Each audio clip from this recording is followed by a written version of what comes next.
স্বামী চেতনানন্দজি মহারাজ রচিত ধ্যানলোকে শ্রীমা সারদা দেবী এই পুস্তক থেকে পাঠ করছি শ্রী শ্রী মায়ের বিদায় বাণী।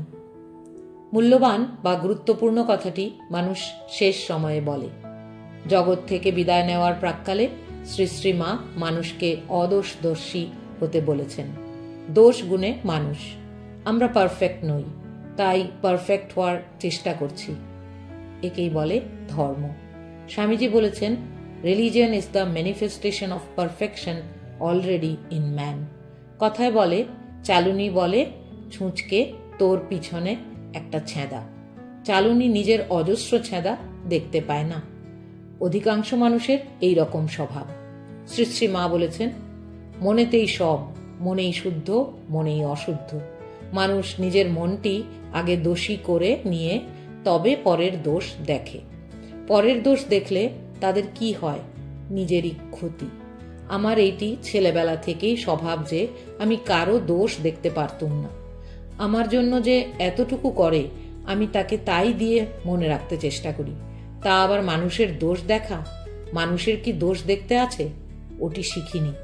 ক্ষমারূপ তপস্যা। হাতের 5 আঙ্গুল সমান হয় না, তেমনি মায়ের সব সন্তান সমান হয় না। মায়ের ভালোবাসা সব সন্তানের প্রতি সমভাবে বর্ষিত হলেও দুর্বল সন্তানের প্রতি তাঁর স্নেহ ও করুণা একটু বেশি দেখা যায়।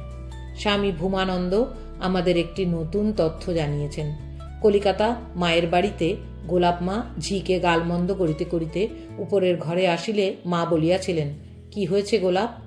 বিলক্ষণ অভিমানের সুরে গোলাপ মা বলিয়াছিলেন, তুমি তো মা কারুর দোষ দেখবে না, তোমায় বলে কি হবে? উত্তরে মা স্নিগ্ধ স্বরে বললেন, দোষ দেখবার জন্য কি লোকের অভাব হয়েছে গোলাপ, যে আমি না দেখলেই সৃষ্টি অচল হয়ে যাবে? মা বলতেন, দোষ তো মানুষ করবেই, ও দেখতে নেই, ওতে নিজেরই ক্ষতি হয়। দোষ দেখতে দেখতে শেষে দোষই দেখে। একবার যোগেন মাকে বলেছিলেন, যোগেন, দোষ কারো দেখো না, শেষে দূষিত চোখ হয়ে যাবে। এ জগতে মানুষ কি চায়? শান্তি ও আনন্দ। আমরা দেখি মানুষ টাকা, গাড়ি, বাড়ি, স্বামী, স্ত্রী, সন্তান, নামযশ চাইছে। এই চাহিদা গৌণ। মুখ্য কামনা শান্তি ও আনন্দ। এই দুটি হল ঈশ্বরের বা আত্মার স্বরূপ। উপনিষদে আছে, আত্মার জন্যই পতি, জায়া, পুত্র, বৃত্ত প্রিয় হয়ে থাকে। শ্রী শ্রী মায়ের এই শেষ উপদেশের চিত্রটি আমাদের ধ্যানের বিষয়। তিনি জগৎবাসীকে অভয় দিয়ে কি করে শান্তি পেতে হয় তাই বলে গেলেন। স্বামী গম্ভীরানন্দ লিখেছেন, দেহ যাইবার মাত্র 5 দিন বাকি আছে। ভক্ত অন্নপূর্ণার মা দেখিতে আসিয়াছেন, কিন্তু ভিতরে যাইতে নিষেধ বলিয়া ঠাকুর ঘরের দুয়ারে দাঁড়াইয়া আছেন। হঠাৎ পাশ ফিরিয়া মা তাহাকে দেখিয়াই ইশারা করিয়া নিকটে রাখিলেন। তিনি কাছে গিয়া প্রণাম করিয়া কাঁদিতে কাঁদিতে বলিলেন, মা, আমাদের কি হবে? করুণা বিগলিত ক্ষীণ কণ্ঠে অভয় দিয়া মা থামিয়া থামিয়া বলিলেন, ভয় কি? তুমি ঠাকুরকে দেখেছ, তোমার আবার ভয় কি? একটু পরে আবার ধীরে ধীরে বলিলেন, তবে একটি কথা বলি, যদি শান্তি চাও মা, কারো দোষ দেখো না, দোষ দেখবে নিজের।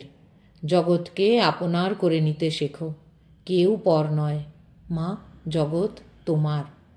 যাহাদের দুঃখে বিচলিত হইয়া অভয়া শরীর পরিগ্রহপূর্বক স্বয়ং অশেষ যন্ত্রণা ভোগ করিলেন, সেই আর্তদিগের প্রতি ইহাই তাহার শেষ বাণী।